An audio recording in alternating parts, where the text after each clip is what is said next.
اسلام آباد سے آئے, وفاقی دارالحکومت سے آئے ہیں شعیب نظامی صاحب, ہمارے senior reporter correspondent. Thank you Shoaib, how are you?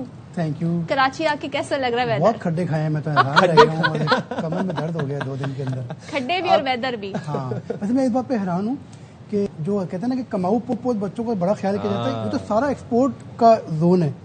Site area the biggest exporter in Pakistan. اور آپ سڑک دیکھیے ہمارے دفتر جس سے ہم آئے ہیں, دیسی گھرانوں میں جو کمانے والا سب سے بڑا بچہ ہوتا ہے نا, بس وہ لاڈلا ہوتا ہے. لاڈلا نہیں ہوتا, وہ بس ساری زندگی یہی کرتا رہتا ہے. میں تو کہتا ہوں, وہ کہتے ہیں ایکسپورٹ کو فاسٹسٹ کریں, روڈ تو ٹھیک کر دیں. شعیب آپ نے جو سڑک یہی فاسٹر سب سے امپورٹنٹ ہے. آپ جو کسٹم کے اوپر کر رہے ہیں, فاسٹر کا نظام لے کے آ رہے ہیں, روڈ اور اس کو فاسٹر کر دیں تاکہ یہ جو کنٹینر ایکسپورٹ کے لیے جا سکیں, ٹائملی پہنچ سکیں, لوگ یہاں ٹائملی کام پہ آ سکیں, ٹائملی اپنے آرڈر دے سکیں. سب سے ضروری تو یہ کام ہے. یہ سڑک دیکھیے آپ نے جو ہمارے دفتر کو آتی ہے. جی بالکل. میں بہت جب چلے تو بھائی, یہ اسلام آباد سے آئے ہمارے مہمان یہ بات کہہ رہے ہیں, ہم نہیں کہہ رہے, ورنہ تو ہم پہ تنقید ہوتی ہے. اچھا شعیب, آ جاتے ہیں اصل مدعے پہ. میں تو بڑا ڈر رہی ہوں کیونکہ جو مہنگائی کا ایک ویو آیا ہوا ہے because of the war situation, جو پیٹرول پرائس بڑھے, جو مہنگائی ظاہر ٹرکل ڈاؤن افیکٹ تو ہوتا ہے. اس بجٹ میں کوئی ریلیف ہے بھی یا صرف یہ باتوں کی حد تک ہے؟ کل وزیر خزانہ صاحب یہ کہہ رہے تھے جی سیلری کے بارے میں, پھر آپ کل ہی سنیے گا. جی دیکھیں, پرائم منسٹر کی جو نا وہ بڑی محنت ہے سارے کے سارے ایشوز کے اوپر, کیونکہ ایک طرف IMF کا پریشر ہے اور ایک طرف جی بالکل دوسری عوام کا پریشر ہے. اور پھر آپ نے کل جو سروے دیکھا تو لگتا ہے سکت ہی نہیں نا انڈسٹری کے اندر. ہمارے جو ہمارا کوئی میجر ٹارگٹ جو ہے وہ حاصل نہیں ہوا. تو اب کس پہ لگائیں گے آپ؟ صنعت کار پہ لگائیں گے, کاشتکار پہ لگائیں گے, تاجر پہ لگائیں گے, تو سارے ہی پریشان بیٹھے. تو اب یہ ہوا ہے کہ کچھ انکم ٹیکس کے اوپر ریلیف جو ہے انشاءاللہ وہ نظر آئے گا, اور 1 لاکھ تنخواہ کے اوپر, 2 لاکھ تنخواہ کے اوپر, 3 لاکھ تنخواہ کے اوپر میجر ریلیف یہاں پر ہے. اس کے ساتھ ساتھ جو منیمم ویجز ہیں اس کو جو ہے تقریباً 2 سے 3 ہزار روپے بڑھایا جائے گا. مختلف صوبوں کے اندر بھی, وفاق کے اندر بھی. کتنا کر دیا جائے گا ٹوٹل, کتنا کر دیا جائے گا؟ دیکھیں کہیں جو ہے وہ 40,000 بھی ہے, کہیں 39,000 بھی ہے. تو یہ 2 سے 3 اب دیکھیں آج کابینہ کیا فیصلہ کرتی ہے. پھر تنخواہوں اور پینشن میں اضافہ ہوگا, اس سے تھوڑا سا ریلیف ملے گا. لیکن وہ جو سائم جس طرح جو آپ بات کہہ رہے ہیں, بجلی اور گیس کا فی الحال سستا ہونا بڑا مشکل کام ہے. وہ چونکہ انٹرنیشنل پرائسز اس کا بھی امپیکٹ آ رہا ہوتا ہے. اور پھر یہ جو بجلی, گیس اور پیٹرول, یہ نا انفلیشن کو فیول آن فائر کر دیتے ہیں, مطلب ہر چیز کو بڑھا دیتے ہیں. آپ چاہیں بھی تو ریلیف دینا تو لیوی تو کم کر سکتے ہیں نا, وہ تو ہمارے اختیار میں ہے شعیب. نہیں لیوی جو اب نیا ہدف ہے وہ اس سال سے تقریباً 250 ارب روپے زیادہ ہے. او خدایا, تو وہ اب کہاں سے آئے گی؟ یعنی کہ آپ کو عوام کی جیب سے. اب اس وقت پیٹرول اور ڈیزل ملا کے ہمیں 160 دینے آئے IMF کو. ہم نے اب جو نیا اگر لوگ استعمال کم کرتے ہیں تو پھر شاید یہ 90 10 سے 15 روپے بڑھائی جائے. اچھا ہم جو کلائمیٹ سپورٹ لیوی کی بات کر رہے تھے وہ اس لیوی کے علاوہ ہے. اچھا وہ علاوہ ہے, وہ 160 پلس ہے. جی وہ 160 پلس ہے جو 5 روپے ہو جائے گی. یہ اس لیے لگائی گئی تھی کہ پاکستان میں جو ہے نا وہ EV بائکس دیے جائیں گے قسطوں کے اوپر. اس کے لیے 9 ارب روپے جمع ہو بھی چکے ہیں. اچھا جی, اور اس جو یہ اب کلائمیٹ لیوی جو اوور آل جمع ہوگی, 9 ارب روپے وہ ہیں جو کہ پیٹرول انجن پہ لیوی لگی تھی پچھلے سال. اچھا, جس کو ICE انجن کہتے ہیں, اس کے اوپر لگی تھی. اچھا, یعنی عوام سے ہی پیسے لے جی کے یہ تو آسان قسطوں پہ عوام کو ہی پھر وہ بیچی نہیں. جائیں گی. لیکن بات یہ طریقہ کار اتنا مشکل ہے کہ لوگ EV بائکس لے ہی نہیں سکے. 40,000 درخواستوں میں صرف 1200 منظور ہوئی. ریزن 75,000 انہوں نے ٹارگٹ دیا تھا کہ ہمیں 75,000 بائکس عوام میں دینے, یونیورسٹیز کے بچیوں کو دینے, جیسے لیپ ٹاپ بانٹے گئے ہیں اس طرح سے وہ EV بائکس لے جانے تھے آسان قسطوں کے اوپر. لیکن وہ امپلیمنٹ. اچھا, اور سولر کا کیا سین ہے؟ سولر پہ بڑھ رہا ہے ٹیکس؟ سولر پینل جی سولر کے اوپر جو ہے ٹیکس نہیں بڑھے گا. ہاں, وہ پرائم منسٹر کی جو ملاقات بات چیت ہوئی ہے اس میں 3 ریلیف انہوں نے لیے ہیں میجر.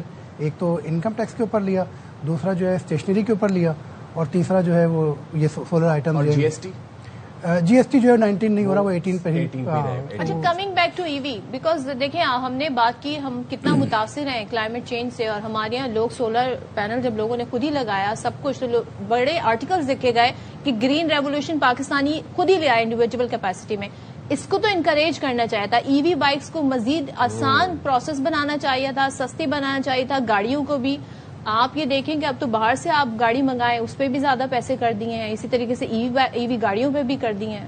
جی اصل میں مقصد تو یہی تھا کہ جو انجن کے اوپر ٹیکس لگا تھا کہ وہ EV بائکس دیے جائیں گے لوگوں میں, وہ امپلیمنٹ نہیں ہوا. طریقہ کار ابھی تک بہت سلو ہے.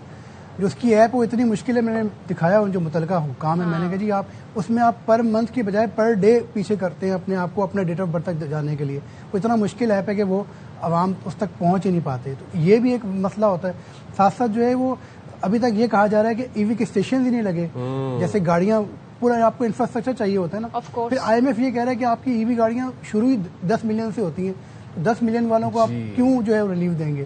پھر اب جو GST والا ایشو تھا اس کے اوپر یہ کہہ رہے ہیں کہ مطلب 10 لاکھ سے آپ کے ملک کا سولر سسٹم شروع ہوتا ہے, تو یہ بھی عموماً جو ہے وہ پاکستان کی اپر مڈل کلاس لگا رہی ہوتی ہے. اب مڈل کلاس لگانے لگے گی تو اس کے بعد GST سرکار کے مطابق کل میں دیکھ رہی تھی, بڑی انٹرسٹنگ کسی نے کامنٹ کیا ہوا تھا کہ 8,400 کچھ سے زیادہ جس کی تنخواہ ہے وہ غریب نہیں ہے.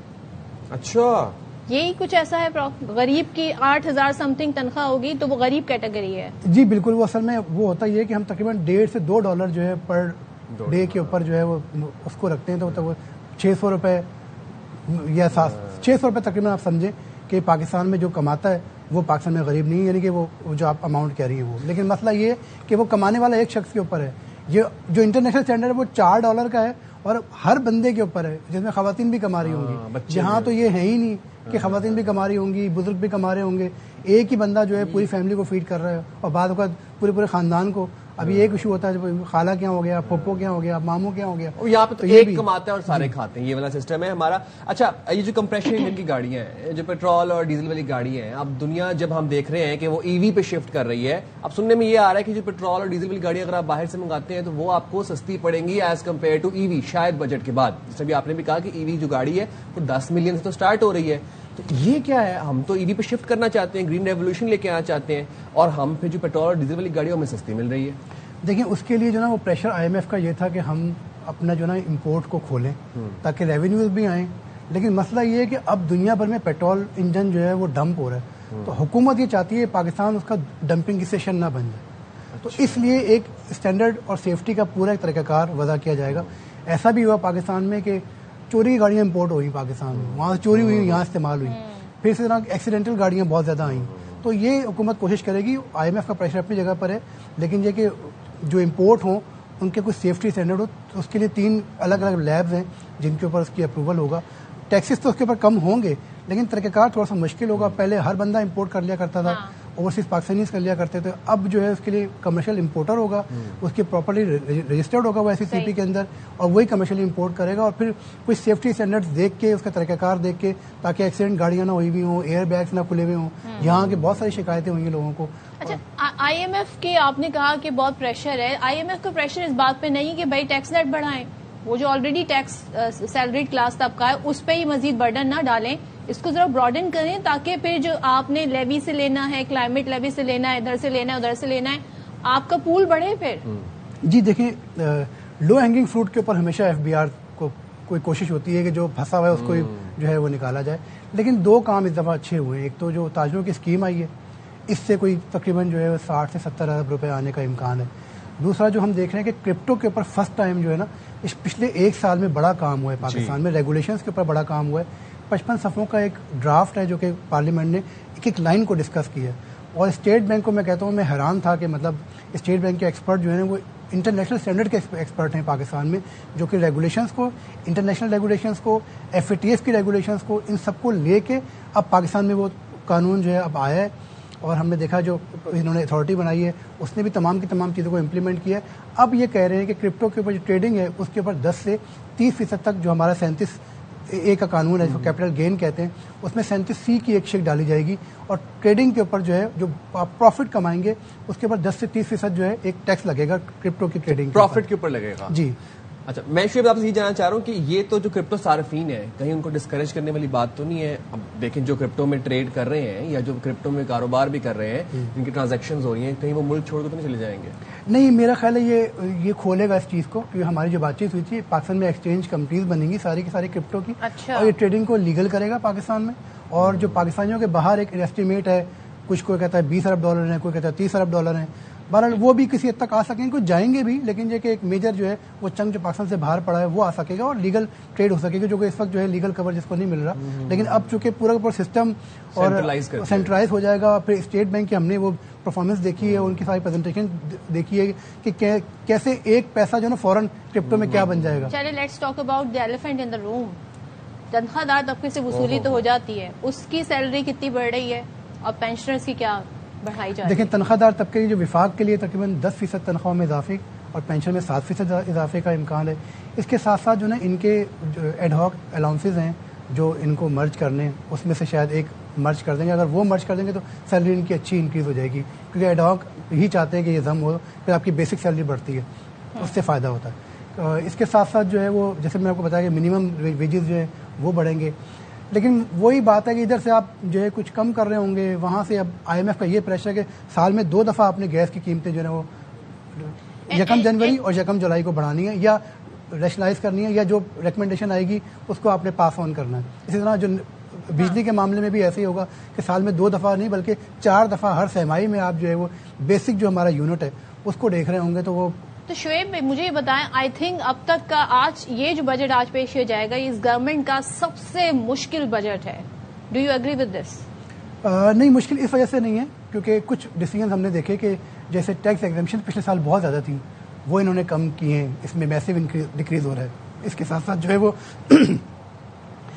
کچھ ریلیف پہلے انکم ٹیکس کے اوپر نہیں تھا بہت زیادہ, یعنی کہ 60% ٹیکس دے رہا تھا ہمارا کارپوریٹ سیکٹر, سپر ٹیکس کے اوپر کمی ہو رہی ہے. پیٹرول بھی تو اس وقت اتنا اوپر نہیں گیا ہوا تھا نا پرائس. دیکھیں پیٹرول کو تو انٹرنیشنل پرائسنگ کا بھی امپیکٹ ہے نا. مسئلہ یہ جو ہم کہہ رہے ہیں جب 2022 میں آئے تھے آپ نے کون سے مشکل فیصلے کرائے تھے, کس لیے کرائے تھے کہ برا وقت آئے گا تو ہم سنبھال لیں گے. تو وہ 2 مہینے میں سارے شاکس ختم ہو گئے. اور مشکل اس سینس میں کہ خطے میں ایک جنگ چل رہی, دنیا بھر میں ایک جنگ چل رہی تھی.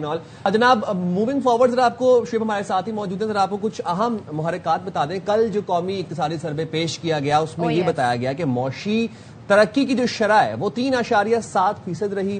بتایا یہ گیا کہ زرعی شعبے میں ترقی کی شرح 2.9, بڑی صنعتوں کی پیداوار 6.1% رہی.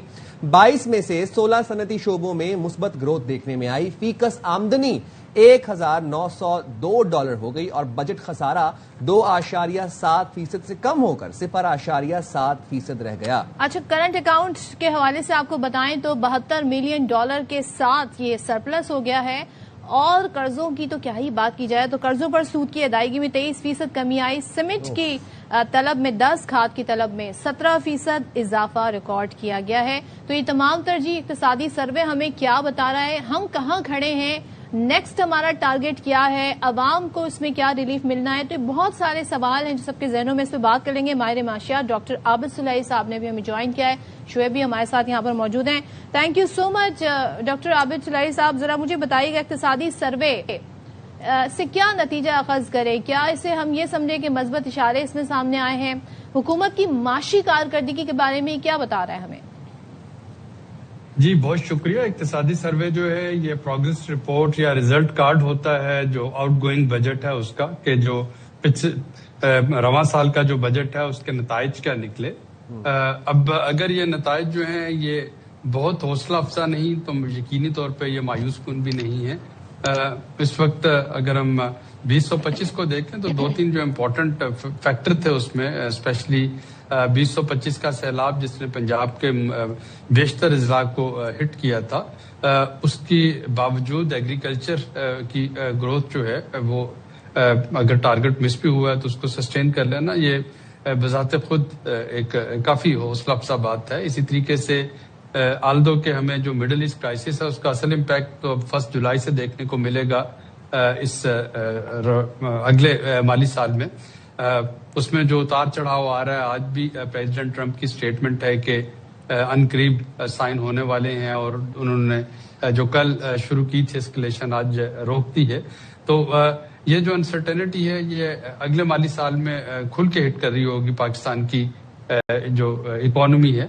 لیکن اس کے جو فیبرری سے جو شروع ہے وہ انفلیشن کا جو امپیکٹ, انرجی کی ہائی قیمتوں کا امپیکٹ, اس کے باوجود میرا خیال ہے کہ صرف 0.5% ٹارگٹ گروتھ ٹارگٹ کا مس کرنا اور 3.7% گروتھ اچیو کر لینا جو کہ پچھلے 4 سالوں میں ہائیسٹ ہے, یہ اس بات کی غمازی کر رہا ہے کہ جو مشکل فیصلے تھے they are starting paying off. آپ نے IMF پروگرام کو بڑا کنسسٹنٹلی PDM گورنمنٹ سے لے کے اس کے بعد کیئر ٹیکر اور موجودہ حکومت انہوں نے جو ہے اس کو کنٹینیو رکھا ہے. کافی سارے مشکل فیصلے کیے ہیں. تو جو بڑے اشاریے ہیں وہ تو آپ کو امپروو ہوتے نظر آ رہے ہیں, لیکن ان بڑے اشاریوں تک پہنچنے کے لیے جو ٹیکسز ہے وہ بدقسمتی سے ابھی بھی سارا بوجھ جو ہے وہ ڈاکومنٹڈ سیکٹر پہ پڑا ہے. ڈاکومنٹڈ سیکٹر سے میری مراد یہ ہے جو فارمل بزنسز ہیں, جو فارمل ڈاکومنٹڈ سیلریڈ پرسنز ہیں, جو کہ اپنی آمدنی جو ہے ڈاکومنٹڈ ہونے کی وجہ سے چھپا نہیں سکتے. تو آج تک تو وہ سارا برڈن جو تھا وہ انہی کو برداشت کرنا پڑا. ان فارمل اور ان ڈاکومنٹڈ سیکٹر جو ہے وہ کافی سائڈ پہ رہ گیا, انہوں نے اپنے آپ کو بچائے رکھا. اب آج یہ دیکھنا ہوگا کہ کیا وہ جو ٹیکسیبل نان ڈاکومنٹڈ سیکٹر ہے کیا وہ ٹیکس نیٹ میں آتا ہے, وہ نہیں آتا ہے. میری ذاتی رائے اور خیال یہ ہے کہ شاید ہم دیکھیں گے اس میں سے کچھ, جیسے کہ تاجروں کے لیے اگر فکس اسکیم ہے, فکس ٹیکس اسکیم, تو اس طریقے سے باقی بھی کچھ جو ہے میئرز وہ لیے جا رہے ہوں گے. کیونکہ یہ جو 2 دفعہ بجٹ کا پیش ہونا ڈیلے ہوا, ایک تو وہ صوبوں اور وفاق کا جو آپس کے نیگوشیشن تھے وہ تو چل ہی رہے تھے, لیکن اس کے ساتھ IMF سے وفاقی حکومت کے مذاکرات بھی چل رہے تھے کہ اگر کچھ جگہوں پہ ریلیف دینا ہے تو پھر اس کے جو آمدنی ہے وہ کہاں سے آئے گی, اور اس میں جو نئے شعبوں کو ٹیکس نیٹ میں لے کے آنا جو ہے وہ کافی امپورٹنٹ. عابد صاحب, اگر ہم 24-25 یا پھر 25-26 سے کمپیئر کریں اس فسکل ایئر کے بجٹ کو, آپ کو لگتا ہے کہ اس دفعہ کچھ نرمیاں ہیں, کچھ ریلیف ہے, کچھ کہیں سے ٹھنڈی ہوا کا جھونکا آ رہا ہے؟ اگر نرمیاں اور ریلیف نہیں بھی ہیں تو یہ بات تو طے ہے کہ جو آلریڈی جن سے ٹیکس لیا جا رہا تھا ان میں مزید سخت نہیں رہی ہے. تو یہ وہ نیمو ہے جس کو اب مزید نہیں نچوڑا جا سکتا. تو ظاہر ہے کہ اس ٹیکس نیٹ کو براڈن اب ضرور کرنا پڑے گا. اگر ہم ایئر ٹو ایئر FBR کی ٹیکس کلیکشن دیکھیں, ڈائریکٹ ٹیکسز اور انڈائریکٹ ٹیکسز, گو کے ٹارگٹ جو ہے وہ مس ہوتا ہے, لیکن آپ دیکھیں کہ وہ نمبر بڑھتا چلا جا رہا ہے نامینل ٹرمز, اور یہ اب نمبر جو ہے موجودہ ٹیکس پیئر سے پورا نہیں کیا جا سکتا. اور یقینی طور پہ جو سیلریڈ کلاس ہے, میرا خیال ہے کہ جو 2 لاکھ سے کم کے سیلریڈ پرسن ہیں ان کا حکومت کو ٹارگٹ تھا ٹیکس میں تھوڑا سا ریلیف دینے کا. اب IMF کے ساتھ فائنل نیگوشیشن کیا ہوئی ہے وہ آج پتہ چل جائے گا کہ ان کی ٹیکس کو سلیب کو کیسے بڑھایا جائے, ٹیکسیبل انکم کو, یا ان کو اور کس طریقے کا ریلیف جو ہے وہ پرووائڈ کیا جائے. ریلیف کی ہم بات کریں ڈاکٹر صاحب, ذرا مجھے بتائیں سیلریڈ کلاس کے لیے سرکاری ملازمین کی تنخواہوں میں سننے میں یہ آ رہا ہے کہ 10% اضافہ کیا جائے گا. اگر ہم مہنگائی کی شرح دیکھیں, پرچیزنگ پاور ایک عام آدمی کی دیکھیں, قوت خرید کہاں پہنچ گئی ہے, اور سیلری جو اضافہ ہے وہ بہت ہی کہتے ہیں نا آٹے میں نمک کے برابر معلوم ہوتا ہے. یہی ہوگا یا آپ کو لگتا ہے کہ چانسز ہیں کہ اس سے بھی کم ہوگا؟ کیونکہ وزیر خزانہ نے کل بڑی جو وائبز انہوں نے دی ہیں تو میں تھوڑا سا ڈری بھی ہوں ساری صورتحال کو لے کے. IMF کے ساتھ جو گورنمنٹ کا جو کمپرومائزڈ ڈیسیژن ہے وہ یہ ہے, بلکہ اس کو آپ کمٹمنٹ کہہ لیں, اس کو IMF کی ڈکٹیشن کہہ لیں. IMF کو بالکل کوئی اعتراض نہیں کہ آپ کتنا ریلیف دیں بجلی کے بلوں میں, تنخواہوں میں, ہر چیز میں, لیکن IMF صرف ایک چیز کہتا ہے کہ ادھار لے کے نہیں کرنا. اگر تو آپ کی آمدنی ہے تو آپ ضرور دیں, لیکن یہ نہیں ہو سکتا کہ آپ مزید قرضے لیں. ابھی آپ نے جو اپنے ابتدائی میں بتایا کہ جو سود کی ادائیگی ہے اس میں اس سال کمی آئی, تو یہ بنیادی طور پہ اس لیے ایئر ٹو ایئر بیسس پہ آپ کو کمی آتی ہوئی نظر آ رہی ہے کہ IMF جو ہے وہ ڈیولپمنٹ کے لیے مزید قرضے نہیں اجازت دے رہا کہ آپ ریلیف یا ڈیولپمنٹ جو ہے وہ قرضے لے کے اس کو کر رہے ہوں. تو ایک محدود سی کٹی ہے, اسی میں سے ریلیف دینا ہے. ہم نے دیکھا NEC نے آلریڈی کو 800 ارب روپے کے قریب صوبائی اور وفاقی جو اینول ڈیولپمنٹ پلان اور PSDP کے پروگرام تھے ان کو سلیش کیا. وہ ایک وفاقی حکومت کی کوشش ہے کہ اس کو ریونیو اگر نہیں بھی بڑھ پا رہا تو خرچے جو ہے ان کو کم کیا جائے, تاکہ وہاں سے جو ایک گنجائش نکلتی ہے اس کو ریلیف کے لیے استعمال کیا جائے. اور وہ ریلیف کے لیے کیسے استعمال ہوتا ہے وہ ہم آج نظر آ رہا ہوگا. عابد صاحب ہمارے ساتھ رہے گا. ہمیں شعیب ابھی ہمارے اسٹوڈیو سے موجود ہیں. شعیب, ابھی عابد صاحب نے ایک بات کی کہ ریلیف تو اپنی جگہ پہ ہے, بٹ جو لوگ آلریڈی ٹیکس نیٹ میں تھے, خاص طور پہ جو سیلریڈ کلاس طبقے کی اگر میں بات کروں, وہ ان میں اب سکت ہی نہیں بچی, وہ گنجائش ہی نہیں بچی کہ وہ اب مزید ٹیکس بوجھ برداشت کر سکیں. جب ہم یہ بات کرتے ہیں کہ انکم ٹیکس میں کچھ کمی ہو سکتی ہے, یا جو 1 لاکھ 2 لاکھ 3 لاکھ والی انکم والے لوگ ہیں ان کے لیے کچھ ریلیف ہے, اس کا کیا مطلب ہے؟ اس کو بریک ڈاؤن کر کے ہمیں بتائیں. 1 لاکھ 2 لاکھ اور 3 لاکھ والا جو اسٹریٹا ہے ان کو کیسے ریلیف ملے گا؟ دیکھیں ابھی تو ہوتا یہ ہے کہ آپ کے اوپر جو 1 لاکھ کی سیلری ہے اس کے اوپر 3% ٹیکس فکس ہوتا ہے, اور اس کے علاوہ جو ہے وہ ہر لاکھ کے اوپر 11,000 روپے کا ٹیکس لگ رہا ہوتا ہے. یعنی کہ 14 لاکھ اگر کسی کی ہے تو وہ 22,000 روپے ٹیکس جو ہے وہ الگ دے رہا ہوگا اس 3% کے علاوہ. تو اس بات کا امکان ہے کہ یہ جو اضافی رقم ہے یہ ان 3 کیٹیگریز کے لیے ختم کر دی جائے. پھر ایک یہ انہوں نے جو نا جسے کہتے ہیں کہ ناانصافی سمجھ لیں کہ پاکستان میں نا کچھ ایکسپرٹس تھے جن کی سیلریز اچھی تھی, جو پاکستان کی باہر جاب چھوڑ کے پاکستان میں آ کے جاب کر رہے تھے, ان کی تنخواہیں تقریباً 40 اور 50 لاکھ سالانہ کے درمیان تھی. ان کے اوپر جو ہے 35% ٹیکس لگ گیا. تو اب جو اس کی جو ہائیسٹ سلیب تھا, تو اب کوشش یہ ہے کہ جو سلیب ہمارے 6 ہیں ان کو 8 کیا جائے, اور یہ 41 لاکھ کی تنخواہ کا میکسیمم سلیب ہے اس کو پہنچایا جائے 70 لاکھ کی تنخواہ کے اوپر.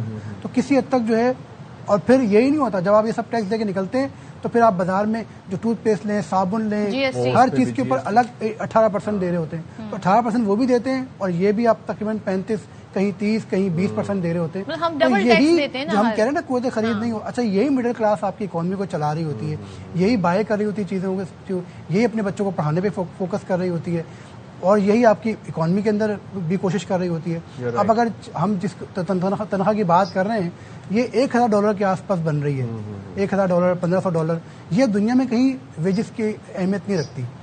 ہم اتنے اس وقت انٹرنیشنل پر لیبر میں چیپ ہو چکے ہیں, لیکن وہی بات ہے کہ اس کا فائدہ نہیں اٹھا پا رہے کیونکہ ہم ان لوگوں کو موقع ہی نہیں دے پا رہے. اب اس میں ہو کیا رہا ہے کہ گھروں کے اندر آپ دیکھیں فرسٹریشن, اور پھر ہم نے جو ابھی 3 دن کے بجٹ کے آپ نے جتنے بھی شارٹس دیکھے ہوں گے ایئر وائی کے اوپر, آپ دیکھیں لوگوں کی حالت کیا ہوئی ہے, سڑکوں کی حالت دیکھیں, ایٹیٹیوڈ کی حالت دیکھیں. پھر ابھی غیر یقینی صورتحال ہے, ہر بندے کو یہ پتا کہ میں نے بالکل مجھے ہی نچوڑا جانا ہے. تو اس وجہ سے نا وہ ایک پینک سا نظر آتا ہے جگہ جگہ کے اوپر, اور اب اس بات کا امکان ہے کہ تھوڑا سا ریلیف ملے گا. اور پھر جو عابد سعید صاحب بھی بات کر رہے تھے, یہ ایک ہم دیکھ رہے ہیں پچھلے 2 سال کے اندر ایک امید نظر آتی ہے کہ ہمارا کا یوتھ جو ہے نا وہ دوبارہ ایگریکلچر کے اوپر گیا, دوبارہ لائیو اسٹاک کے اوپر گیا. لوگوں نے یوٹیوب سے ویڈیو اٹھائی, بہت سے لوگوں نے نئے نئے طریقوں سے ایگریکلچر کی, جس کی وجہ سے تھوڑی سی بہتر ہوئی ہے ہماری ایگریکلچر. لیکن بات یہ کہ ان کو پیسے ملے, ان کو پوری قیمت ملے, پھر یہ گرو کر سکے. ڈیجیٹل اکانومی بھی ہمارے یہاں بڑا بوسٹ کر رہی ہے. تو ہمارا جو نوجوان, جو آپ نے یوتھ کی بات کی, جاب کریشن, اس کے لیے کیا ہے شعیب, ذرا مجھے بتا دیں. ان امپلائمنٹ کہاں پہ کھڑی ہے اور لوگوں کے لیے آپ کیا جابس نکالی جائیں گی؟ دیکھیں اس میں جو ہے نا وہ میں بڑا کریڈٹ دوں گا جو نائب وزیر اعظم اسحاق ڈار صاحب, جتنا بھی پریشر آ رہا تھا IMF کا خاص طور پہ ہماری انڈسٹریز کے لیے, وہ انہوں نے خود اس کو جو ہے نا وہ پریشر کو جو ہے برداشت کیا. اور کچھ اس بات کا امکان ہے کہ جو ہمارا انڈسٹریل را مٹیریل ہے, ہماری جو ایکسپورٹ ہے ٹیکسٹائل کی اور جو دیگر ایکسپورٹ ہیں, ان کے اوپر 1% ایک ایڈوانس ٹیکس لگا ہوا ہے, وہ ویو آف ہوگا. اسی طرح جو ہے تقریباً 7,000 جو را مٹیریلز ہیں, ان کی ٹیرف لائنز ہیں, ان میں کچھ کمی ہوگی تو یہ را مٹیریل سستے ہونے سے کسی حد تک ہماری انڈسٹری چلے گی. کیونکہ 20 لاکھ لوگوں کو, نوجوانوں کو روزگار دینا ہے, تو یہ 20 لاکھ لوگوں کو روزگار کیسے دیا جائے گا؟ اس کے ساتھ ساتھ جو ہماری اس وقت ہم دیکھ رہے ہیں کہ ایک ایمرجنگ پاکستان کی اکانومی جو ہے وہ یہ یوتھ ہے جو کہ فری لانسر کے لیے کام کر رہے ہیں. تو یہ 5G ٹیکنالوجی آئی ہے, 5G ٹیکنالوجی کے اوپر جو اب آلات وغیرہ آنے ہیں, کچھ مشینری آنی ہے, کچھ ان کے اوپر ٹیکسز میں کمی ہوگی. تو 5G کے ساتھ ساتھ جو نا ہمارا جو یوتھ ہے وہ انٹرنیشنلی بہت اچھا جو ہے اپنے آپ کو سیل کر سکے گا, اور کسی حد تک جو ہے وہ ایک ارننگ ہم پاکستان کی بڑھے گی. عابد صاحب, آپ سے جاننا چاہوں گا کہ اس بجٹ میں جو ابھی تک سامنے آ رہی ہیں باتیں, جو محرکات سامنے آ رہے ہیں, آپ کو لگتا ہے کہ امپلائمنٹ اپرچونیٹیز کریٹ ہوں گی؟ امپلائمنٹ اپرچونیٹیز 2 چیزوں پہ ڈیپینڈ کر رہی ہے, اور یہ دونوں ایکسٹرنل فیکٹرز ہیں. پہلا جو ہے وہ آپ کا مانسون ہے, کہ ہمارا مانسون اس سال کا جو ہے, جیسا کہ انڈیا میں نے کہا کہ بہت زیادہ بارشیں ہوں گی, بہت زیادہ گرمی ہوگی. وہ زراعت کے شعبے کو کتنا متاثر کرتا ہے, چونکہ جو آؤٹ گوئنگ ایئر ہے اس میں آپ نے دیکھا کہ کپاس کا ہم ٹارگٹ اچیو نہیں کر سکے, اور کپاس صرف ایک فصل ہی نہیں, یہ آپ کا ایکسپورٹ بیس ہے سارا. ٹیکسٹائل اور جو آپ کے ہیں گارمنٹس, وہ سارے کے سارے اس پہ ڈیپینڈ کر رہے ہیں. اور دوسرا جو ہے وہ مشرق وسطیٰ کی صورتحال ہے کہ اگلے 6-7 مہینے تو میں نہیں سمجھتا کہ تیل کی قیمتیں جو ہیں وہ اعتدال پہ آتی ہیں. اور اگر تیل کی قیمتیں جو ہیں وہ انرجی پرائسز وہ اعتدال پہ نہیں آتی تو یقینی طور پہ وہ ایک بڑا چیلنج بن سکتا ہے پاکستان کی معیشت کے لیے. تو یہ انٹرنل فیکٹر تو اپنی جگہ ہیں ہی, لیکن یہ جو 2 ایکسٹرنل فیکٹر ہیں یہ آپ ڈٹرمن کر رہے ہوں گے کہ پاکستان جو ہے وہ آنے اس والے مالی سال میں کتنا بہتر پرفارم کرے گا, اور یہاں پہ جابس ہیں اس کی اپرچونیٹیز کتنی نکلیں. تو پاکستان کو بڑی ہولسٹک اپروچ رکھنی ہوگی, تمام شعبوں کو, تمام سیکٹرز کو دیکھنا ہوگا, اور ان کو ایک کوارڈینیٹڈ طریقے سے لے کر چلنا ہوگا